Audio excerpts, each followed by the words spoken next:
right, by identifying that they are on the right, believe that children are just property, and that if we need more workers here, or we want to marry them off and maybe get dowry, some money or something. I don't know why these people are insisting in some jurisdictions that, at least one in Missouri, a certain rep, that children are such property that you can do with them as you wish, and everyone should stay out of it, while at the same time not allowing children to have any say. I mean, when my daughter, Penny, was just little, I felt that she wasn't my property and she deserved some say. So if she wanted to go out that day with me and put on a red sock and a pink one and her sweater on backwards, I didn't see what's so wrong with that. Is there something wrong with that? At what point do you listen to a child's wishes and desires? And did anyone even do a focus group on what children maybe want, or talk to people who've had experiences working as children? I'll give you the last word.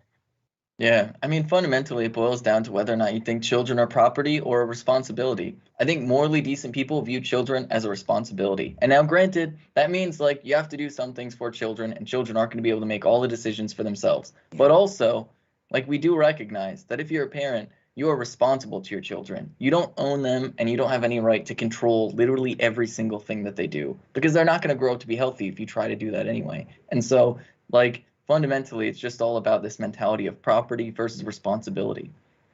Wow. And that's that any parent, I think, and we never get it perfect, but I do feel an enormous responsibility because she didn't ask to be here. It's just, whoever you want to be, I want to support that. As long as you're a good person, you don't have to be me. You don't have to be, just be you. And I think we've got to be supportive of that. But there's a whole group of people out there who are hell bent on turning children into their little mini me soldiers. And it's just so sick, exploited, endangered. And it's just so sick. Tell people where they can find you and your wonderful commentary and everything that is gloriously you. Yeah, you can follow me on Twitter at Benjamin Carollo, and you can also check me out on YouTube at TYT Breakdown. And can we trademark the laugh? I don't know if it's allowed, but I think we should. There it is. I love it, and it should be trademarked. It's beautiful, and so are you, and we appreciate you always. Thank you so much for joining us here on Indisputable, and thank you to Dr. Ritchie for just allowing me to sit in on this beautiful program and interact with so many of you. We hear you. We love your comments. And I just love to be part of something. I feel like I learn something every single time I sit in the chair. Learn a lot of things and a lot more to go. Jonathan Majors, where will that end up? That was our lead story today. Doesn't look good. And we'll keep talking about Hollywood and that, well, disparity in the treatment of others, along with so many other things. Thanks for joining us on Indisputable. I'm Sharon Reed, in for Doc. Appreciate you.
Hello and welcome to the show. I'm Nina Turner and you are tuned in to Unbossed. We are so absolutely glad to have you here. And in the co-host chair today, we have Francesca Fiorentini. Francesca, as you know, is a regular on Unbossed, really needs no introduction. She contributes to Rebel HQ. Hey, Francesca. Hi. Also the host of the Bituation Room podcast, my little podcast. So everybody check that out whenever you have time. But I'm so happy to be with you again, Senator Turner. Excited for there's big stories today, I know. So big story. So glad that you're here. And yes, do not forget to tune in to the Bituation Room wherever you get your podcast, baby. If you want to be hot. Tune in to the Bituation Room. Now, if you think that racism will just magically disappear just because we are in the 21st century, you're thinking wrong. Take a look at this. I heard the other day said, I heard 10 or 12 people go to the sheriff. I said, let's get 20. They don't have a goddamn clue what they're getting into. Oh, yeah. Not this day and age. But everybody. I'm gonna tell you something. If it was back in the day, when Alan Marshall take a damn blackjack, whoop their ass and throw them in the cell, I'd run for sheriff. Yeah. Well, it's not like that no more. I know. I'd take them down here on Mud Creek and hang them up with the damn rope. Yeah. But you can't do And the that. thing about it is, They got more rights than we got. They have more rights than we got. If this was back in the day, we'll string them up. I mean, these people are talking. This happened in March. It was almost just yesterday, time-wise. And yeah, we are in the 21st century and you have people in sheriff's departments talking like this. Now, this is something that many of us read about, and any elders who may be watching Unbossed who actually lived through times like that or had parents who lived through times like that, there are actually some people still walking the face of the earth who actually had to experience this kind of stuff, or their parents did. Hello, somebody? But this sheriff's department, they just having a good time. So what you just heard was McCurkin County, Oklahoma Commissioner Mark Jennings and Sheriff Kevin Clardy lamenting, and that is the sheriff right there, lamenting that they no longer can lynch Black people. All right, now I want y'all to talk about no longer can lynch Black people. Let's just go and put that out there very clearly, that this is anti-Black racism at its worst in the United States of America in the 21st century. So please miss me on the why y'all keep bringing this up. That was so long ago. Miss me with it. Because this man and his colleagues are the incarnation of the type of segregationist, racist sheriffs and other elected officials that walk this face of the earth. They are the modern day incarnation of those spirits right here in the 21st century. So please don't tell us to forget about it. And that happened so long ago. Don't even fix your mouth to do it. And I'm quoting grandma. So that was the sheriff. This smug, so this smug shot, that was the sheriff. And this person right here is the sheriff's the sheriff's investigator. That's Mark Jennings right there. All right, the commissioner, sorry. So the first shot you saw, the first smug shot you saw with the hat is the sheriff. And the second shot right here is Mark Jennings. All right, that is who that is. And he is one of the Oklahoma County commissioners. Now, the sheriff's investigator, Alicia Manning, and county jail administrator, Larry Hendricks, were also in the room. So you got two other folks in the room. And it didn't stop there for them. The sheriff allegedly mocked a woman who recently burned to death in a house, comparing her to barbecue. And together they hinted at assassinating a journalist who'd reported on their alleged misconduct, according to the Gazette News. The Gazette News promised to stay on top of these racist officials. Let me add anti-Black officials. And they are doing just that. Over the weekend, the newspaper published an article recounting a portion of the alleged conversation, promising to follow up with more reporting in coming weeks. The paper also posted snippets of the audio online. Gazette News reporter Bruce Willingham told KWTV he left his recorder hoping to get evidence that officials were holding secret meetings. Good on this journalist. This is real journalism here, right here. If you can imagine, the sheriff's office had the audacity to blame the newspaper. Yeah, they did that. In a Facebook post published Monday night, the sheriff's office said the recordings were illegally obtained. Now keep that up, put Francesca up. What in the hell difference does it make how it was obtained? You are missing to the point, which shows that this sheriff's department is rotten to the core. Instead of them coming out saying how ashamed they were to have any elected leader, anybody in the sheriff's department that would comport themselves this way, that would have this kind of venomous attitude towards black people in their heart. Oh no, that ain't what them mofos did. What they said was that the newspaper obtained the information illegally, that the recordings were illegally obtained, have not been authenticated, and that primarily information, that preliminary information indicates they were altered. Bullshit. The sheriff's office described recordings the officials as criminal activity that it's investigating with other agencies. Now, ain't this some, my grandmother Francesca would say they got more nerves than a brass ass monkey. Now, it's time to be real. And it's time to stop playing games with these anti-black, white supremacist, racist Francesca in the 21st century. I'm telling you, the more we report on stories like this, I'm tending to believe that we are really not I don't want to believe that we're in the 21st century. No,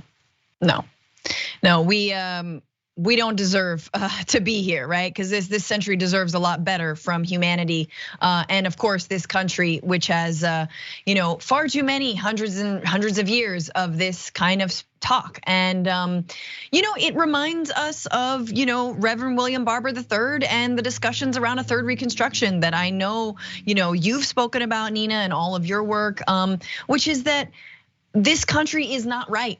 This country is still not healed. This country is for sure not healed, but also not over the idea that Black Americans could have equal rights to others. And notice, look, that whole thing is really difficult to listen to, of course, for anyone, but of course, if you are Black in this country, even more so. So I just wanna pause and like acknowledge that. But the second thing that I'm struck by is him, in the same breath that he's advocating lynching, also saying they have more rights than we do. Right. And notice he's putting being treated equally under the law and not being subject to vigilantism, he's putting that as having more rights than non-Black people, which is just insane. Effectively, and this is what we all know, racists believe that equality means that they have less rights because they believe it is their right to have supremacy over Black Americans. There it is, Francesca. There it is. I'm stunned, I'm pained, I'm everything about this. And these things kept happening over and over and over again. And the Black community is asked to just take it or just look away, or you are overreacting, or you didn't actually endure any of that. It was your ancestors that endured that. No, hell to the no. We are enduring it in real time, coupled with the fact that our foremothers and forefathers, some of them still walking the face of this earth, I gotta keep reminding y'all of that, endured it in a deeper, more sinister way. But this stuff is still happening. But friend, your point about him saying they got more rights than we do, because right, us having rights is an affront to their rights. Because what they want is Black people to be subjected to them. Francesca, it's really no difference than Black people having to ride in Jim Crow cars, or being able to ride with a white person as long as you were in service to that white person. But if you were not in service to them, you had to take your Black behind to the Jim Crow car. Totally. Even members of the military, even in war, there were Black military, Black military personnel that told stories about when the German soldiers, when the Nazi ass German soldiers were able to ride in the better car, while the soldiers, the Black soldiers who fought in that war, had to ride their behinds in the Jim Crow car. That's how bad. Yep. It was and continues to be in this country. So I want y'all to wrap y'all minds around that while y'all tell us to take it easy. It's so wonderful. We love this country.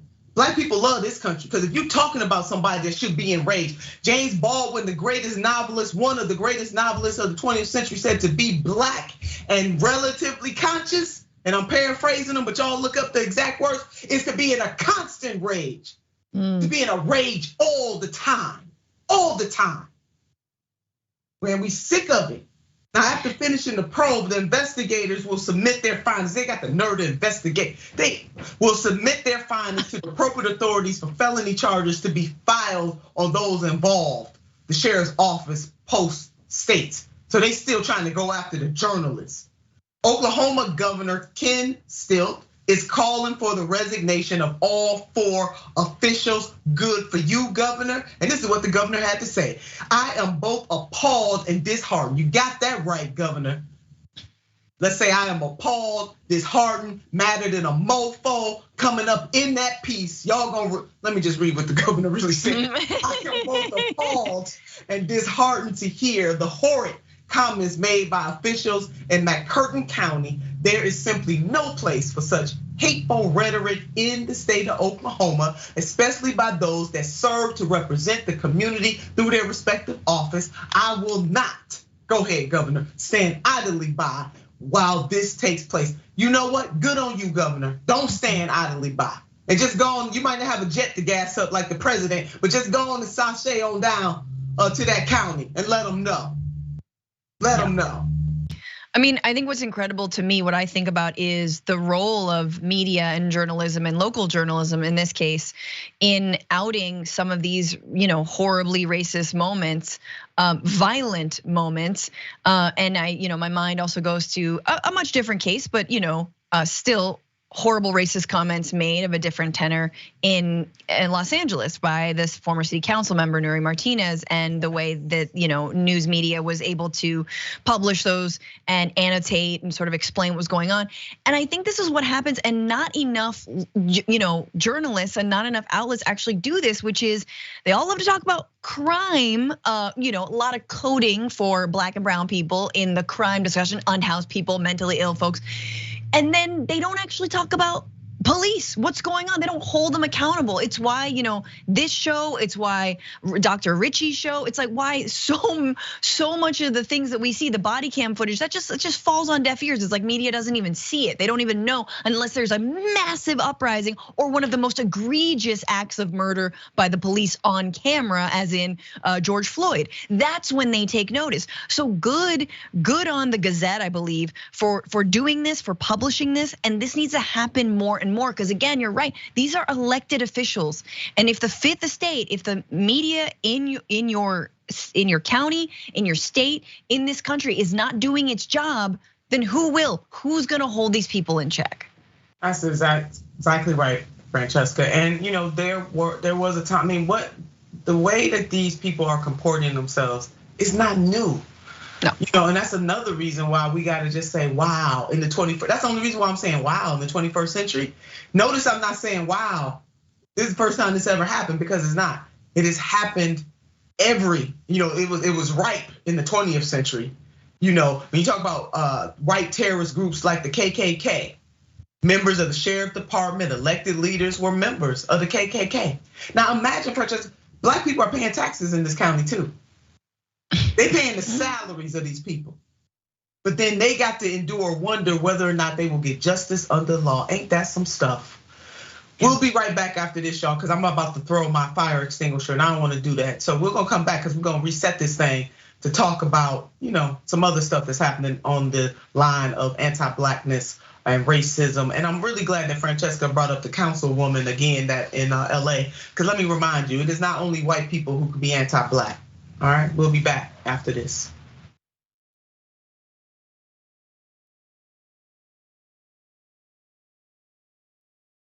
Welcome to Indisputable. I'm your host, Dr. Rashad Richard. We got a lot happening today. But what do we do on this show? We tell the truth. You know why we tell the truth? Because the truth is simply indisputable. Rashad, great to be here. Congratulations on the new show. And I gotta let everybody know that Rashad and I go way back. Here's the pattern that we see in all of these Karen stories. They think they own stuff they do not own. Now, where does that come from? I don't know, maybe slavery. Maybe they think they should still own Black people. This is what happens when Karens weaponize the police. When you're used to privilege, equality seems like oppression. It hits you in a certain way when someone is holding you against your will, treating you like you're a criminal and you're an innocent person. This is something that Black people face no matter where they are. A stronger Black economy lends itself to a stronger, greater economy. Don't think it's exclusive of you, it's inclusive of you. What's your beef with critical race theory? It adds more fuel to the fire of the racist tendencies that we already have. We have a generation of problem solvers that can remedy the problem if they are properly taught what the problem is. You know who created redlining in this country? It was the white liberal. I don't give a damn who created it. If it's a racist policy, Shelley, here's what I don't know. I don't know. See, there you go filibustering, brother. You're scared of this truth, but you're gonna get it, though.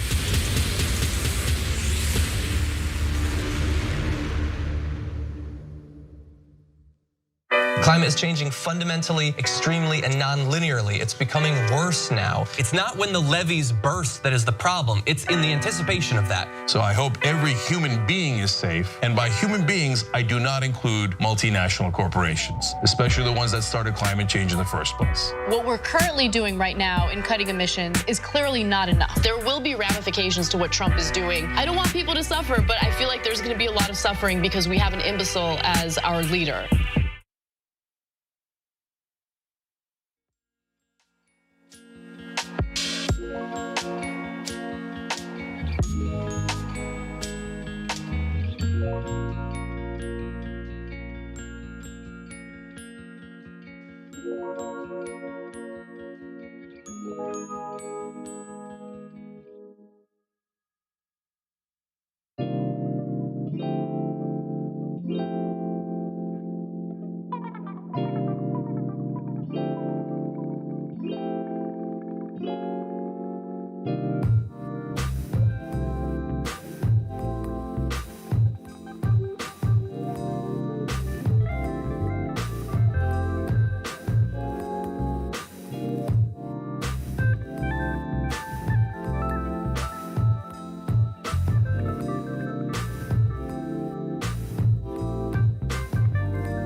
And welcome back to the show. We had a few technical difficulties, but we are back. And we're gonna finish up and talk about, so as you know, we were talking about what's happening in Oklahoma. Again, good on the governor of Oklahoma, who are asking all 4 of those officials to step down, because as he said, he's appalled and disheartened by what has been discovered in terms of them saying, hey, they wish they can go back to yesteryear so they can lynch Black folks. And as Francesca was bringing up, we see these things pop up time and time again in our very own lifetime, but we have a whole host of receipts from back in the past. And the past is really not that long ago if you put it on a historical continuum. But racism, GOP and neoliberals, they really do ignore racism in America, and they ignore it in the hopes that, oh my God, if we don't say that it exists, then maybe nobody will notice. Neoliberals were celebrating when Donald J. Trump lost because they thought that would erase or eradicate racism, and it would allow them to once again to go back to business as usual, the brunch bunch or the latte liberals. They said, man, get rid of Donald J. Trump. Francesca, they thought, ooh, everything is gonna be mighty, mighty fine. And the same goes for the GOP. We can't let them off the hook ever. And this has been an ongoing practice for both parties to maintain the status quo. I want folks who vote Democrat and Republican to understand that both parties have been complicit, and that as Americans, we ought to demand better. Now, what kind of progress have been made if racists are still getting elected to office? That's not a whole lot of progress. And then what does that say about the people who are electing these people? But don't tell that to Senator Tim Scott or Vice President Harris. Take a look at this. America comes together. We've made tremendous progress. 100 years ago, kids in classrooms were taught the color of their skin was their most important characteristic. And if they looked a certain way, they were inferior. Today, kids are being taught that the color of their skin defines them again. And if they look a certain way, they're an oppressor. Hear me clearly. America is not a racist country. Agree with that? And what do you make of his warning against fighting discrimination with more discrimination? I believe that we need to address, well, first of all, no, I don't think America is a racist country, but we also do have to speak truth about the history of racism in our country and its existence today. Now, you can't say you don't believe that America's a racist country, Francesca. This don't add up for me. The math ain't mathing, but then say we got to speak to the history. So that's on the vice president. And then you got Senator Tim Scott, who is from the South Carolina, got the pure unadulterated gall. Now, he right, 100 years ago, students were taught. Not only were they taught, it was in all the social constraints, the political, economic, all of that. It was everywhere within the fabric of America. It was all up in your face. The colored water fountain, the different waiting rooms, all up in your face. Today, nobody taught that because they white, they the oppressor. And if you think that teaching the history of this country somehow paints a cloud over people who are not Black, you got a problem, sir. The problem is with you. But Francesca, I mean, these 2 elected leaders did not have the courage to tell the truth about this country. And that, that disappoints me, especially because they're Black. And I don't think, hold on, the onus is not on Black people. You know what I mean? It's not on us. Because we didn't create this monster. Yeah, George. I think George has a little bit more responding to do. He could step up himself, but for real, he could step up and say something. I think it is interesting that, Vice President Harris missed an opportunity to, and it just shows you that the Biden administration does not have a line on how they actually are tackling the rampant amount of political and racist violence that we see from all sides, whether it's the police or whether it's, civilians, whether it's the GOP, because that was a perfect opportunity to say, let's separate 2 things out. One is racism, which often gets hurled at individuals, and another is systems, right? And the systems in this country, yes, there was hierarchies based on race, and the legacy of that continues. There's a way that I feel like Vice President Harris continually misses the mark of like And not to, you know what, another neoliberal, but I'm gonna give him a little hat tip. But former President Barack Obama, I think, was much better at being able to walk a line and explain that yes, there are these like long-time systems of oppression and racial hierarchies that we need to continually undo. He would frame it as a way of, we're constantly trying to make this country better. Like, he wouldn't, and so I feel like we're missing some of that, like, for lack of a better term, hand-holding, because we know a lot of white people are probably watching that and they want, Kamala Harris to say that it's not a racist country. So anyway, that is just my thoughts. But yeah, Tim Scott, I mean, keep lying to yourself. Yeah. Oh, you giving them both a little more credit than I would, but we don't have to 100% agree on this. So I understand what you're saying, and that you believe President Obama would have handled the situation differently. From my vantage point, and team, I'm staying on this story. Okay, let's just go and rest right here. What I believe is that, look, the truth, we just got to be able to handle the truth. And if you ain't racist, and if you're not anti-black, then you shouldn't have a problem with the truth. That shouldn't hurt your feelings. Yes. What you should do is become an ally and say, what can I do in my lifetime to make sure that my children or my children's children or everybody else's children don't have to endure this kind of stuff again? But Francesca, I'm just sick and tired. I gotta hold your hand on this. Right, no, it's not your job. But I wanna say I was extra specially disappointed in those two.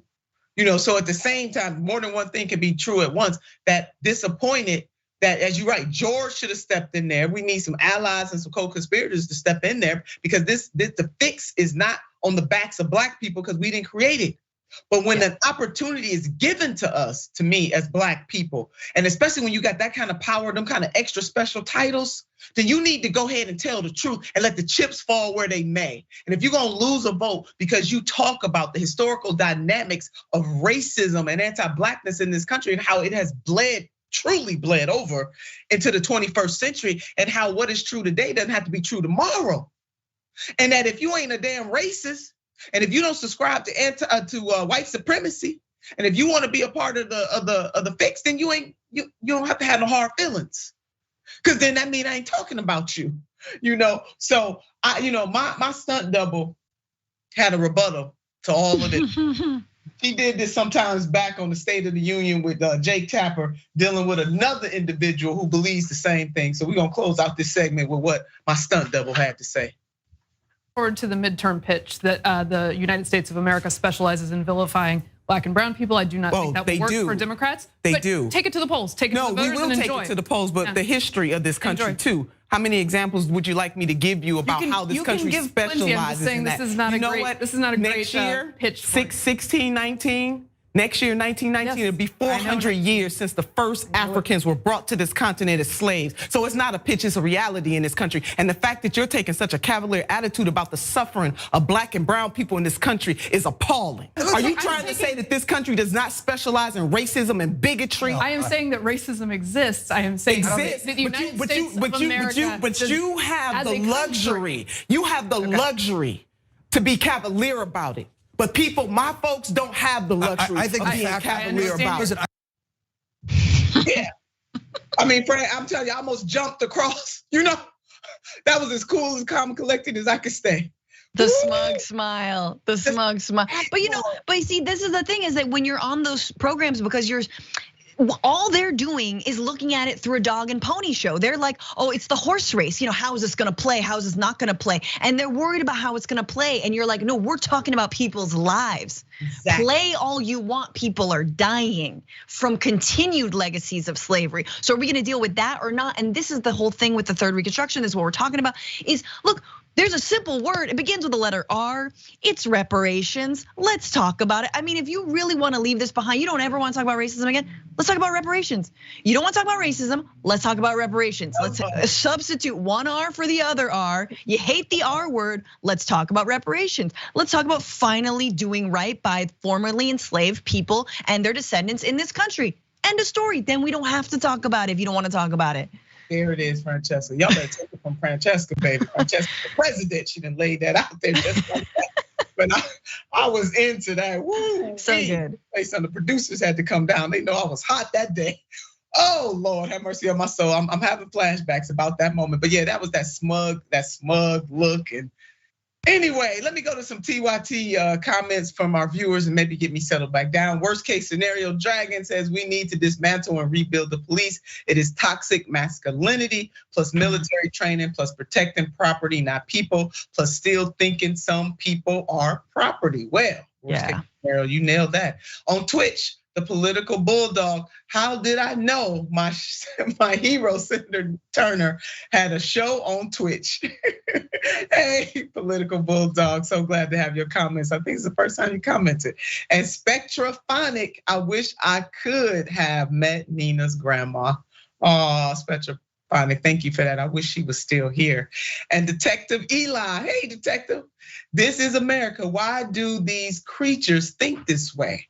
This isn't normal human thought. It's like a castaway snuck back into civilization. That was a pretty good thing. A time traveler. Time traveler. Them ain't the kind of time travelers we want. And on YouTube super chat, Stephanie, ooh, I know Nina is about to go off. Stephanie. Oh Lord, I let my stunt double go all the way off though. And Lisa Nelson, hey, there's two women I like to listen to with a heart. Thank you. Me and Francesca believe in that. And G Martinez, Mac, go off, Aunt Nina! Exclamation point. I appreciate that. Y'all know how passionate I am about justice and also injustice on the other side, and we're gonna tell the truth around here. Oh, we going to Ralph Yarl. We shared with you earlier this week, so we're going from one heavy story to another. We shared with you earlier this week about the horrific story of Ralph Yarl. Yarl is a black teen who rang the wrong doorbell in Kansas City, Missouri, and he was shot 2 times. Now here is the situation again, just to remind some folks, maybe everybody has not been following this story. Ralph is a 16-year-old high school junior. He was going to pick up his younger twin brothers from a friend's house on Thursday when he approached an incorrect address. And so this is Ralph. Let's put up the picture of him. He's an honor student and an all-state band member. And it pains me greatly that we got to say that about him. But as you know, Francesca, and I know many of our viewers know, when we talk about black folks, we got to qualify why they didn't deserve to be shot. They got to have, all kinds of credentials to prove their humanity. This pains me greatly as well. But this is the picture. That was the picture of Ralph. Now the situation that occurred. So a white home owner, 84-year-old Andrew Lester, came to the door and shot him in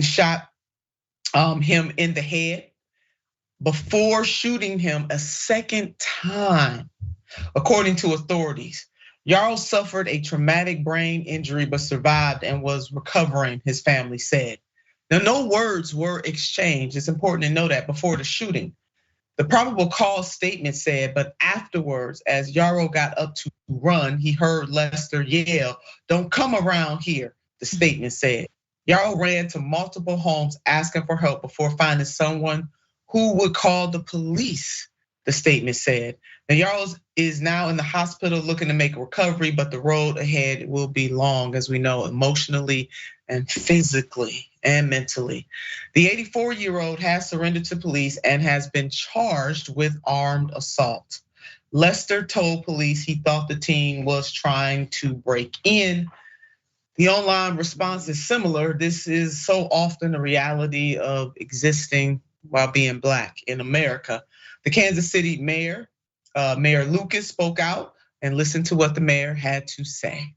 That being said, to pretend that race is not a part of this whole situation would be to have your head in the sand.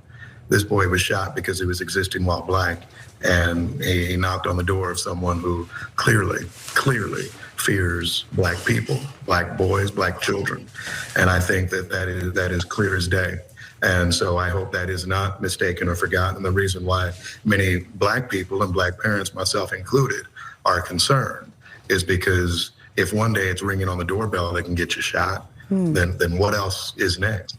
This is normal existence in life. And somebody came to a door and shot through a door, not once, but twice. And shout out to that mayor for not being politically afraid. See, he did what the other two wouldn't do. He did what Vice President Harris and Senator and our dear Senator Scott didn't do and wouldn't do. This mayor didn't play around with it. He said, and to pretend like it doesn't exist is to have your head in the sand. You better go ahead on, mayor. And right, if they willing to shoot you for just knocking on the door, what else is next? And then Biden did speak. President Biden spoke to Yarl and he shared this tweet. Last night I had a chance to call Ralph and his family. No parent should have to worry that their kid will be shot after ringing the wrong doorbell. We've got to keep up the fight against gun violence. Lord have mercy. This wasn't just gun violence, but I'll go ahead. And Ralph, we'll see you in the Oval Office once you feel better. Jesus, Mary, and Joseph. You know what, Francesca? Look, all of that. See, this is what sets me off. Now, Francesca, I was trying to get, because see, this is the king of the WTF neoliberal segments for us. Right. I'm trying to get the president the benefit of the doubt, Francesca, but now I gotta take it back. I'm glad that the family talked to him. I'm glad all of that. Yeah, gun violence is a part of this, but Mr. President, step up and say anti-black racism is a part of this too. If they're, I mean, honestly, like they. Sorry, Francesca, one more thing, and then please. I'll see you at the Oval Office soon. Damn it, that ain't gonna solve this young boy and his family's problem. Go ahead, Francesca. Well, I mean, that's what's so sick about this country, right? We have solvable issues.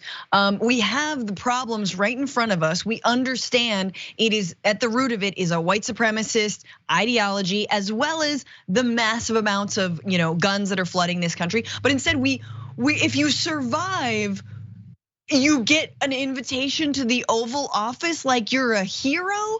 No, but you're not gonna do anything for them concretely. No, it's just so ridiculous. You're not gonna try and rein in the amount of political violence. You're not gonna actually step to the GOP that's actually perpetuating that violence. You're not gonna step to Tucker Carlson. You're not gonna step to Fox News. You're not gonna do any of that stuff. You're not gonna actually implement real gun control. You're not gonna do executive orders. So it's all just like this sad parade of our own failure to do anything for people. So anyway, look, last thing I'll say is, if you can't hear that this country, yes, is racist from Joe Biden, I don't know, like I can't help you. You know what I'm saying? And I think Biden needs to understand he is the old white safe guy who might be the one to have to break it to some folks like, yeah, we have lived and we still live in a pretty racist country. So actually, Biden has a huge role to play, and maybe folks will listen to him more than they do anyone else. There it is, Francesca. And you know what? He lived there. I mean, he served with Strom Thurmond, okay? Right. He agreed with busing. Right, he consorted with these folks. So who better? He needs to repent. Or disagreed, sorry. So I'm with you, Francesca. Hell, this is his time. He succeeded Donald Trump. The reason he ran for president was Charlottesville's. But again, it's just like, well, yeah, that's what he said. That's what he said. All of this stuff is performative. Sure. All of this, I'll see you in the Oval Office real soon. Good Lord, good God Almighty. How about I see you in the Oval Office real soon and some other stuff too? Because I mean, I ain't mad. You want the young man that's trying to come to the Oval Office? Okay, let me give you that. What else is going on behind that though? Because that ain't enough. Damn it, we got to stop playing games with these people. Now, this situation comes alongside another tragic situation, another senseless shooting. Let's put up this headline, team. A 20-year-old woman was shot and killed after her friend turned into the wrong driveway in upstate New York, officials say. Now, I'm gonna tell you something, Francesca. Hell, I turn around in driveways, but I'm gonna stop it now. I'm gonna take my behind all the way down the street, around the way, around the corner, 2 states over. Turn around. I mean, this right here. So anyway, the woman identified as Caitlin Gills was a passenger in a vehicle when a man, a 65-year-old Kevin Mohana, fired 2 shots from his front porch in Washington County. I mean, really? Let's put up her picture. There she is. There's Caitlin. Damn, you can't even turn around in a driveway. Good God. And this is Kevin Moynihan, who was taken into custody. That's him right there. Blake Walsh, Gil's boyfriend, said he was driving the car the night they drove up the wrong driveway. In a phone interview, he said his late girlfriend, 2 friends were looking for a party. 4 friends were traveling in another vehicle and also went up the wrong driveway. Since when did that become a crime? both of these horrible situations, family, both of them have put a spotlight on the stand your ground laws. Because this is really what this is coming down to. All this damn stand your ground. Generally, stand your ground laws allow people to respond to threats or force without fear of criminal prosecution in any place where a person has the right to be. Oh, Frances, I just. No, but I mean, look, it all began in 2017. This latest iteration with Trayvon Martin and George Zimmerman being, let off for murdering him. I mean, and like there are many other cases where it's like, the question is, if you're being robbed, do you have the right to shoot and kill that person? That actually might hold up in a court of law. I don't believe so. If you're home, if you're not physically being aggressed upon, someone's like taking your TV, they're running away. I remember there was like a 911 call of a guy in Texas who was like called 911. It was like, I don't know, I'm getting robbed, or like I see some robbers. I can't remember the exact situation. He wasn't in immediate danger, follows them out and shoots them and kills them. And he says the laws have changed in this country. He says to the 911 operator, it's the same thing, but you don't have the right to take someone else's life just because they took your TV. I'm sorry, that's not the way things should work in this country. Back to this story, really, really quickly. Look, she was a young white girl, but that's new. But the one thing that remains the same, all of these perpetrators are old ass white dudes. I'm not trying to be ageist, but like guys who you're like, yeah, you're being spoon fed a bunch of Fox News and you're in your lazy boy chair and you really haven't, no one's rung your doorbell in a million years. Like there is an archetype, and yet we're not allowed to say, that the archetype is like this old white guy whose kids should probably call him. I don't know, Nina. I've had an experience where I drove. I'm very scared. Like I was asking for directions once. Yeah. And a guy comes out and was like, "Can I help you?" And it was so aggressive, and I was like, "Oh no!" And I got very scared. And I'm not black. You know what I'm saying? And I'm like, that was a lot throwing at. I have a lot of thoughts. No, I know this is a lot. This is no way to live, and I mean that. I'm gonna turn around in nobody's driveway. Like I said, I'll drive 2, 4, 5, 6 states over and turn around and come back around. There's something wrong with this gun obsessed culture, and no, nobody has a right to, like, if somebody is out, already out, you don't shoot them in the back for a material thing. We're gonna talk about all of this stuff, that this gun crazed culture, and then on the other side of that, to think that you can just take the law into your own hands. Look, if somebody robbery is against the law, right? So they need to answer to the law. Let's be honest. I'm gonna put that out there too. You robbing, trying to take other people's stuff. You ain't got a right to take other people's stuff. At the same time, and Francesca, you're right. If you're not in an imminent danger, why would you just shoot somebody like that? Let the law deal with them. You don't have to do that. Now, if somebody being violent towards you, that's a whole nother matter. We can absolutely. Talk about those things get conflated all the time. So I want them to hear us clearly, Francesca, because we ain't saying, because I know some people can be violent in robbing people and try to kill them and hurt them. That happens all the damn time. But if the person is running away, God, we know you love the TV, let the law get them. You don't have to shoot nobody in the back. But damn it, y'all, people shouldn't be, don't rob folks, all right? Jesus, don't rob nobody. Let's go back to our comments. And oh man, maybe we can get one more quick segment in after that. We going to Lynn. Lynn, gotta give Nina credit for not smacking the smirk off that woman's face. Lynn, you better know it. Now, orange is a good color, but it ain't a good color behind bars. She wasn't worth it, okay? So, yeah. Woo, I was hot to trot. I'm still hot every time I see that. And that I'm telling you, Francesca, that right there, that episode, that segment that I did on CNN, it's still out there. I mean, people still go crazy over that thing, and that happened in 2019, I believe. But yeah, I'm still hot about it. On Twitch, Spectre Phonic, I would not only enjoy being the target, I would not enjoy being the target of Nina's point. I know that's right. And then Master Chief Dragoness, go ahead, get him, Nina. That was one smug itch. You got that right, Master Chef Dragoness. You got that right. Yeah, smug indeed. And Jackal Dragon 1991, the look on her face was, oh shit. Hey, yeah. Like I said, the producers came down after that segment, baby, because that whole set was on fire. Playing games with me like that. Jesus, Sachi, how much time we got left? 2 minutes, 3 minutes? Let us know. We had some technical difficulties, y'all. Let's go on and get into this Dominion and Fox The short-lived Dominion lawsuit started and ended yesterday. That's right, Dominion and Fox News reached a $787.5 million settlement. Take a look at this. Dominion's attorneys speaking to a crowd of reporters outside the courthouse. The truth matters. Lies have consequences.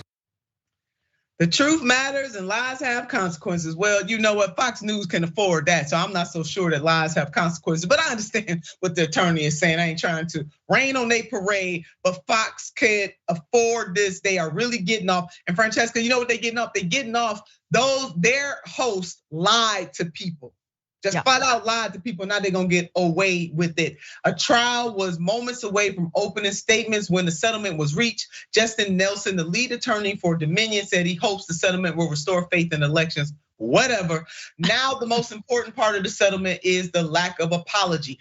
Absent from the settlement details shared with the public was an apology or any admission the network had indeed defamed Dominion when it allowed baseless conspiracies to proliferate on air about the company's voting machines, rigging the 2020 presidential election against Donald Trump. A statement from Fox about the agreement recognized the court's previous ruling that the claims Dominion had challenged in its defamation lawsuit were indeed without merit. Francesca, take it away in our I mean, I'm disappointed because we don't see Tucker Carlson or Rupert Murdoch testifying, and that's too bad. And I'm also disappointed that, we didn't get an admission of guilt. Fox News got off. I mean, they got off real easy. And look, I understand your Dominion lawsuit, your name has been completely tarnished. You're financially probably ruined because the die has been cast. And so they accepted, almost $1 billion. Okay, that's very easy for Fox News. But if they had gone this far, I say, why not take it a little bit farther, accept a little bit less? Let's go to trial. I want to see that trial. Yeah, I wish they had went to trial, but anyway, they get off. Well, that is our time, folks. Hopefully tomorrow we won't have any technical difficulty, but I thank you all for hanging in there with us. Life happens, it does. But we're so glad that you were here with us, and extra glad that Francesca, the one and only, don't forget to catch her on the Bitchuation Room. I'm Nina Turner, and it's been a stone cold blast. You know what I want you to do about this time. I want you to keep the faith always, but marry that faith with some fight. Until next time.